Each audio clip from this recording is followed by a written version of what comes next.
प्रिय बच्चों, आप सभी को राकेश तिवारी का प्यार भरा नमस्ते। आज हम लोग 7वीं कक्षा की हिंदी की पाठ्य पुस्तक ज्ञान सागर के अंतर्गत 12 मासा कविता पढ़ेंगे। इस कविता के कवि का नाम नारायण लाल परमार जी। इस कविता के माध्यम से उन्होंने भारतीय महीनों के बदलते हुए रूपों और इनकी विशेषताओं को बड़े ही रोचक तरीके से समझाने का प्रयास किया। और इस कविता की एक खूबी यह भी है कि इसमें भारतीय महीने को क्रम के साथ रखा गया है, जिसमें सबसे पहले चैत अथवा चैत्र की बात की गई है, क्योंकि भारतीय कैलेंडर के अनुसार हिंदू नववर्ष नया साल की शुरुआत चैत मास से ही होती है और सबसे अंतिम महीना फागुन का होता है। बच्चों, मैंने आपको कविता पाठ के दौरान बताया था कि किसी भी कविता को पढ़ने के पूर्व उसके कठिन शब्दों को जानना अति आवश्यक होता है। सबसे पहले मैं इस पाठ में आए हुए कठिन शब्दों को एक बार दोहरा देता हूं, फिर इस कविता का भावार्थ आपको सुनाता हूं।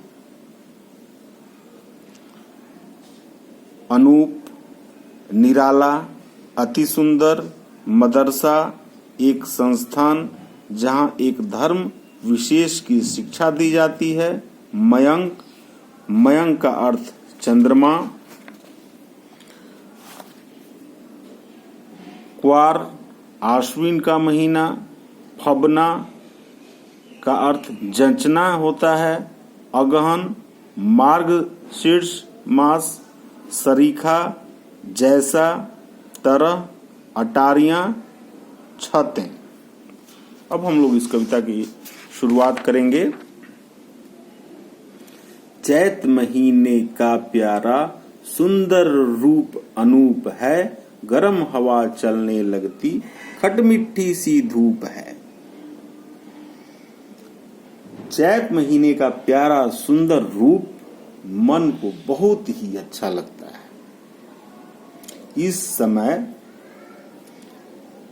गर्म हवा चलने की शुरुआत तो हो जाती है। गर्म हवा चलने तो लगती है, किंतु धूप में तीखापन नहीं होता। इस महीने की धूप को खटमिठी इसलिए कहा गया है क्योंकि इस महीने की धूप न ज्यादा गर्म होती है और न ही ठंडी होती है, इसलिए यह बहुत प्यारी लगती है।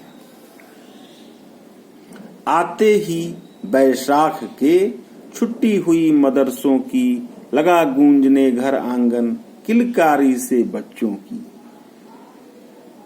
इसके बाद बैसाख का महीना आता है, जिसमें स्कूलों की छुट्टियां हो जाती हैं, जिससे घर आंगन बच्चों की के शोर शराबों से शोभायमान होने लगता है। बच्चे इधर उधर खेलते कूदते नजर आते हैं। उनकी आवाज से सबों का मन जो है तृप्त होता रहता है। कोई लगातार हारा लेकिन कोई जीत रहा, तरह तरह के खेलों में जेठ महीना बीत रहा। इसके बाद जेठ का महीना आता है। इस महीने में भी बच्चों की छुट्टियां रहती हैं, इसलिए वे आपस में तरह तरह के खेल खेलते रहते हैं और इन खेलों में वे हार जीत के भंवर में उलझे रहते हैं। कोई हारता है, कोई जीतता है और इस तरह यह उनका खेल आगे बढ़ता ही जाता है। काले काले बादल भी नभ में चले दहाड़ के, आंधी इतराने लगी लगते ही आषाढ़ के। इसके बाद आषाढ़ के महीने में काले काले बादल आसमान में दहाड़ कर चलने लगते हैं, साथ ही तेज आंधी भी चलने लगती है। इस महीने में वर्षा ऋतु की शुरुआत हो जाती है। सावन की शोभा न्यारी हरियाली के ठाठ हैं, नदी सरोवर छलक रहे डूब गए सब घाट हैं।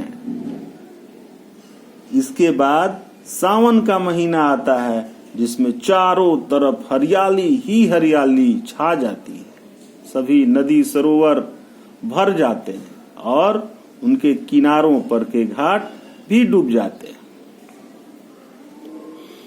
पता नहीं चलता तारों का जाने कहाँ मयंक है, झांक नहीं पाता सूरज भादों का आतंक है। भादों के महीने में आसमान काले काले बादलों से इस प्रकार ढक जाता है कि न तो चंद्रमा दिखाई पड़ता है और न ही सूरज दिखाई पड़ता है।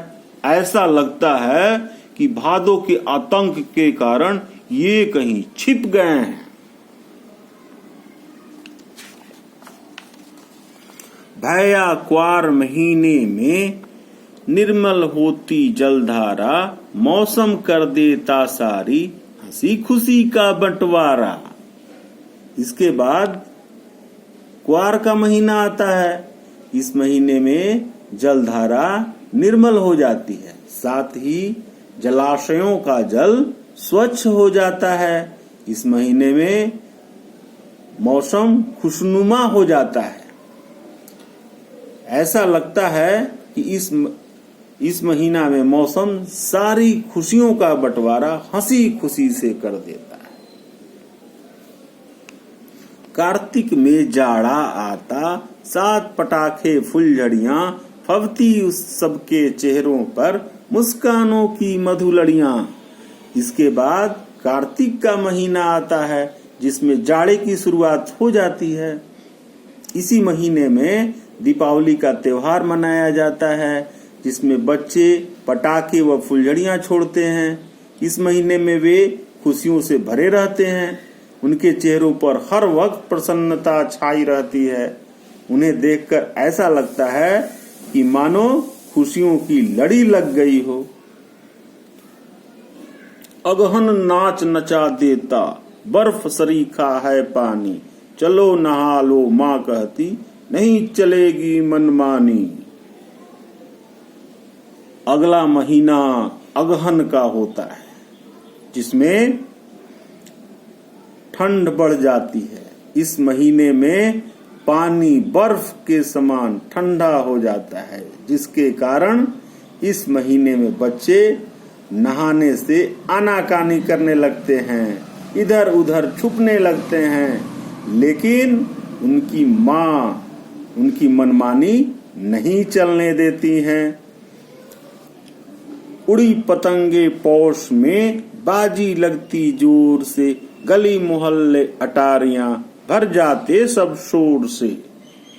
अगला महीना पौष का आता है। इस महीने में पतंगे उड़ने लगती हैं और उड़ाने के क्रम में बाजी भी लगने लगती है, जिसमें गली मोहल्ले और छतों पर बच्चों के शोर गूंजने लगते हैं। माघ महीना भर देता, मन में नई उमंग है, कहीं मंजीरे झांझ कहीं बजता कहीं मृदंग है। अगला महीना माघ का आता है। इस महीने में मन नई उमंगों से भर जाता है। लोग ऋतुराज बसंत के स्वागत में लग जाते हैं।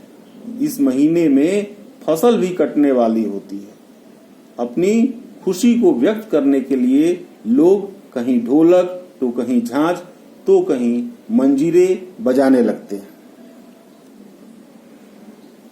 लो वह आ पहुंचा फागुन, रस की उड़ी फुहार है, रंगों के कारण लगता यह जीवन त्योहार है। इसके बाद फागुन का महीना आता है जिसमें खुशियों की फुहारें उड़ने लगती हैं। फागुन के रंग में लोग आपसी कड़वाहट को भुलाकर एक दूसरे को रंग लगाने लगते हैं, अबीर लगाने लगते हैं। रंगों के कारण या रंगों को देखकर कवि को ऐसा लगता है यह पूरा जीवन ही त्योहार है। बच्चों, आशा है कि आप इस कविता के भावार्थ को समझे होंगे।